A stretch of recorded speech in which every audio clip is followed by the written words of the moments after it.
quedo con quien me cuida, me quedo con quien me valora, con quien me hace reír y ríe conmigo, da igual la hora.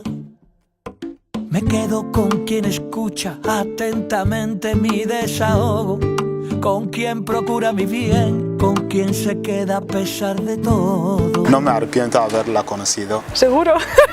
Es un amor. Luego fuimos a Pasaya, ¿te acuerdas? Sí, también, sí. Y tú eras un tramposo jugando a las cartas. Muchas trampas. ¿Tú también? No, yo no.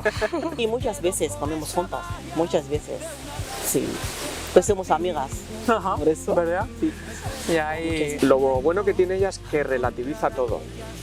Cuando hay algún problema siempre te hace ver la parte positiva, ¿no? Bueno, a mí me hace reír de Oriol es su seriedad, Ya, porque, sí. porque Oriol es muy serio, pero no sé, es muy gracioso, o sea, no... Me gusta su personalidad. Porque siempre me pongo a mí a reír. Me río mucho con ella. Cuando llama a mí, por ejemplo, y dice, ¿qué tal loca? Hola. Esto me río mucho. Yo cuando mandas los audios de WhatsApp, que siempre me río un montón.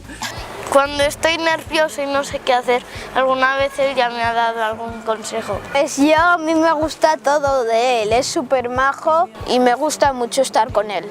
Milut me gusta, por ejemplo, que aunque no somos de la misma cuadrilla y no pasamos mucho tiempo juntos, cuando estoy con él y ve que estoy triste, se da cuenta antes Milut que ninguna de las amigas. Muchas cosas, sí, siempre cuando yo quiero una cosa, yo llamo a ella y siempre ayudarme. También es una persona muy sincera, muy abierta y una persona muy guay. Eres un amor. Ay, ay.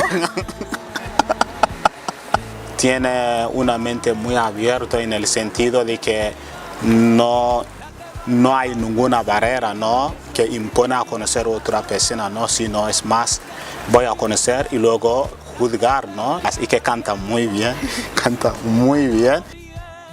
Creo que algún plato de mi tierra, pues de Cataluña, yo creo. Mira, tú no te ríes, ¿eh? Te pondría la sopa, típica sopa ucraniana de remolacha, que se llama borscht.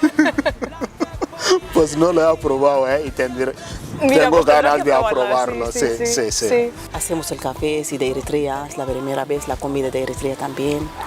Y es el día del 40, sí. Sí. Son los 40 días. Porque tenemos, cuando tienes 40 días, tienes que celebrar. Pondría un café, que no puede Eso faltar sí. en nuestras conversaciones Eso y sí, nuestras nosotros, tertulias. sí. Pues mira, fufu, por ejemplo. Comida típica de mi país que se llama fufu. Y luego huachi. Genial. Unos macarrones con queso. Y yo a él, pues arroz con tomate. Por ejemplo, yo preparo un tajín de Marruecos, comida de Marruecos. También un poco de pica, cerca de suave para yo Sí, reír. claro. Y yo llorar. Yo te pondría así en el plato, ¿no? Un piso, un piso de alquiler, así que... Un piso de alquiler. Me agradezco muchísimo, con la verdad. calefacción barata. Sí, y me agradezco muchísimo porque eso es lo que necesito. es lo que necesitas. Claro. Qué guapa es la gente luminosa, esa que no se preocupa de la marca de tu ropa, la que ponía la alegría siempre en su menú del día. Gente que ilumina el mundo, gente guapa como tú. Gente que hace lo que siente aunque sea temblando, que le saca la lengua a la vida sin hacer daño, y si sube la marea no va a soltar tu mano. Gente que ahuyenta las nubes negras porque tiene el poder de la luz. ¡Qué guapa! Cuando tú te ríes, me contagia la risa algunas veces. Pues lo bueno de conocerte es que te quiero. Y a mí lo bueno de conocerte a ti es, pues, que te has portado muy bien conmigo en toda mi vida. Hombre, ven aquí. La que ponía la alegría siempre en su menú del día.